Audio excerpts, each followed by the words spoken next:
Hello friends, ഇന്ന് നമ്മൾ ഉണ്ടാക്കാൻ പോണത് വളരെ സിമ്പിളായിട്ട് ഉണ്ടാക്കാൻ പറ്റുന്ന നല്ലൊരു അടിപൊളി ദം പുലാവാണ് കേട്ടോ. വളരെ ടേസ്റ്റ് അത് കഴിക്കാൻ. അപ്പോൾ അതെങ്ങനെ ഉണ്ടാക്കുന്നത് നമുക്ക് നോക്കിയാലോ. അപ്പോൾ ആദ്യം തന്നെ ഒരു പാൻ എടുപ്പത്ത് വെച്ചിങ്ങനെ അതിലേക്ക് നമുക്ക് നല്ല നെയ്യ് 2 സ്പൂൺ ഇട്ട് കൊടുക്കുക. പിന്നെ ഏത് ഓയിലാണ് നമ്മൾ ഉപയോഗിക്കണേ ആ ഓയിൽ 2 സ്പൂൺ കൂടി നമുക്ക് ഇതിലേക്കൊന്ന് ഒഴിച്ചു കൊടുക്കുക. ഇത് നല്ലൊന്ന് ചൂടായി വരുമ്പോൾ അതിലേക്ക് ഒരു കറുകപ്പൻ്റെ കഷ്ണം 3 മുറിച്ചതും പിന്നെ 2-4 ഏലക്കായ് കുത്തിയതും അതേപോലെ തന്നെ 6 കറുകപ്പൂ, ഒരു കറുകപ്പട്ടൻ്റെ ഇല ഉണ്ടെങ്കിൽ ഒരു ചെറിയ ഇല ഇതേപോലെ പിച്ചതും പിന്നെ ചെറിയൊരു സ്പൂൺ ചെറിയ ജീരകത്തിൻ്റെ പൊടി ഇതിലേക്കും ചേർത്ത് കൊടുക്കുക.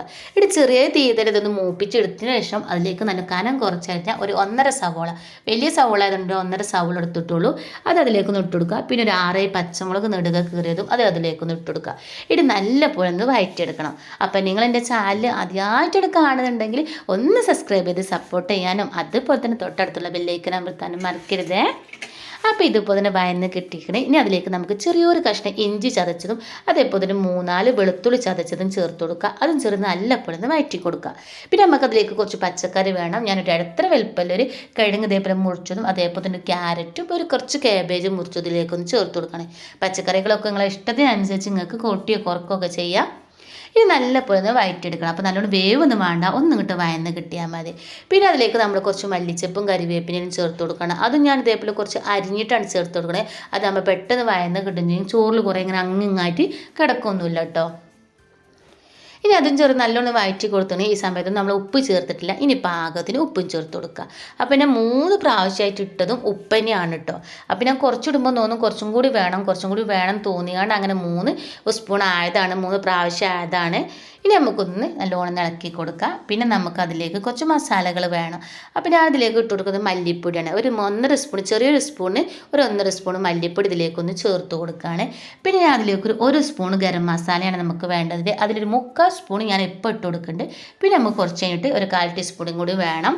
അപ്പോൾ ഗരം മസാല വേറെ, ബിരിയാണി മസാല വേറെയാണ്. അത് നമ്മൾ പ്രത്യേകം ശ്രദ്ധിക്കണം. ചിലവർക്കൊന്നും ഗരം മസാല ബിരിയാണി മസാല അങ്ങോട്ടും ഇങ്ങോട്ടും മാറിപ്പോവും.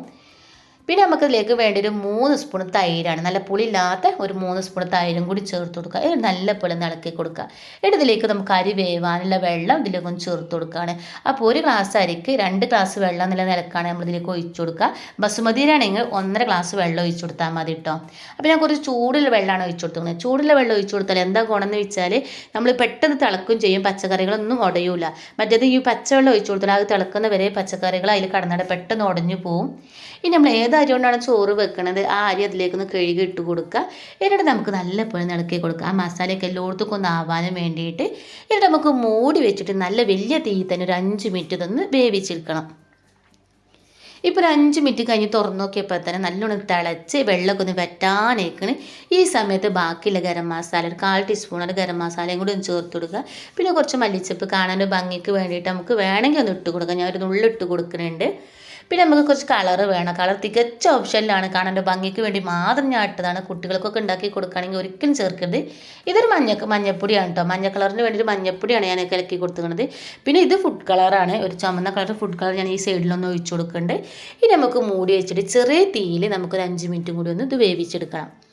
ഇപ്പോൾ ഒരു ചെറിയ തീയിൽ നമ്മളൊരു 5 മിനിറ്റ് കഴിഞ്ഞ് നമ്മൾ തുറന്നു നോക്കിയപ്പോൾ ഉണ്ടല്ലോ വെള്ളമൊക്കെ ഒന്ന് വറ്റി നല്ല സെറ്റായി കിട്ടിയിരിക്കണം നമുക്ക് കിട്ടും. ഇനി നമുക്കൊന്ന് ഇളക്കി നോക്കിയിട്ട് വെള്ളത്തിന് ആ അരിക്കൊക്കെ ഒരു പുതിർച്ചുണ്ടോ അല്ലെങ്കിൽ വെള്ളത്തിൻ്റെ നനവ് ഇതിൽ കാണുന്നുണ്ടെങ്കിൽ നമുക്ക് തീ ഓഫ് ചെയ്തതിന് ശേഷം ഒന്ന് മൂടി വെച്ച് ആ ദമ്മത്തിന് ഒരു 5 മിനിറ്റ് കൂടി ഒന്ന് വെച്ച് കൊടുക്കുക. അപ്പോൾ വെള്ളമൊക്കെ ഒന്ന് വറ്റി നല്ലോണം ഒന്ന് സെറ്റ് ആവും കേട്ടോ. അപ്പോൾ നമ്മൾ 5 മിനിറ്റ് തീ ഓഫ് ചെയ്തതിന് ശേഷം മൂടി വെച്ചും തുറന്നു നോക്കിയപ്പോൾ ഉണ്ടല്ലോ വെള്ളമൊക്കെ ഒന്ന് വറ്റി ആ സ്മെല്ലിങ്ങനെ അടിക്കുമ്പോഴല്ലോ അത് വാരി കോരിയാൽ ഒന്നായിട്ട് കഴിക്കാൻ തോന്നുന്ന രീതിയിലുള്ള ഒരു സ്മെല്ലാണ് അതിന് കേട്ടോ. അപ്പോൾ കഴിക്കാൻ നല്ല ടേസ്റ്റുമാണ്. അപ്പോൾ നമ്മൾ അടിപൊളി ദം പുലാവ് റെഡി ആക്കണേ. വളരെ സിമ്പിളാണ് ഇത് ഉണ്ടാക്കാൻ, കഴിക്കാൻ ഭയങ്കര ടേസ്റ്റാണ്. അപ്പോൾ എല്ലാവരും ഇത് ഉണ്ടാക്കി നോക്കുക. ഇഷ്ടപ്പെട്ടാൽ ലൈക്ക് ചെയ്യാനും ഷെയർ ചെയ്യാനും മറക്കണ്ട കേട്ടോ.